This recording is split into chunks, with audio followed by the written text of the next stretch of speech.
जो बोलेगा राधे उसके दुख हो जाए आधे। बोलो प्रेम से राधे राधे, बोलो प्रेम से राधे राधे, हाँ प्रेम से राधे राधे, बोलो प्रेम से राधे राधे। कार मंडळी, भाजी बघून तुमका नक्कीच आयडिया येली असतली आज काहीतरी नवीन बनता। नवीन म्हणजेच काय, रोजचीच पावभाजी। आज पार्थला खूप इच्छा झालेली पावभाजी खाऊची, म्हणून आज म्हटला चला पावभाजी बनवूया आणि म्हटला रेसिपी पण तुमच्यासोबत शेअर करूया। पहिल्यांदा आपण हे सगळे भाजी आहेत ना ते शिजवून घेऊया। मी भाज्यांमध्ये ग्रीन पीस, गाजर, थोडासा बीट घेतलंय, त्याच्यानंतर येऊ ना एक मोठं असं ना बटाटो घेतलंय, तो पण आपण टाकून शिजवून घेऊया छानपैकी। त्याच्यानंतर ही कॉलीफ्लॉवर असा आणि ती सुद्धा ना मी एकदम मस्त मिठाच्या पाण्यामध्ये बॉईल करून स्वच्छ धुवून घेतलेली असा।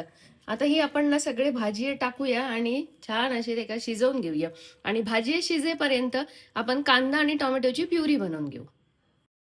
4 कांदे असत ते जरा वाटून घेऊया, मग टोमॅटो लावून घेऊया। आता 1 चमचो बटर आणि 1 चमचो तेल घातलंय कढईत आणि कांद्याची जी प्युरी असा ना ती छान अशी भाजून घेऊया।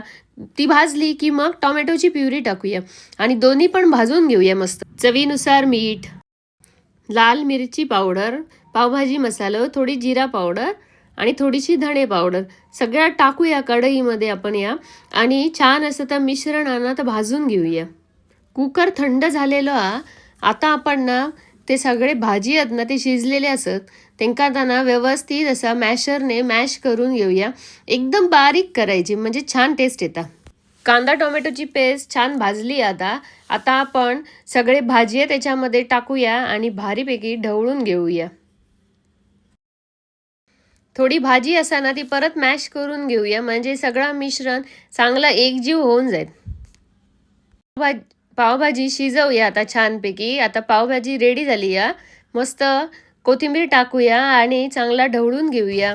वाईच थोडंसं बटर टाकलंय परत आणि एक छान अशी चमचो फिरवून ढवळून घेतलं। 2 मिनिटं झाकण ठेवूया, परत शिजवूया थोडीशी।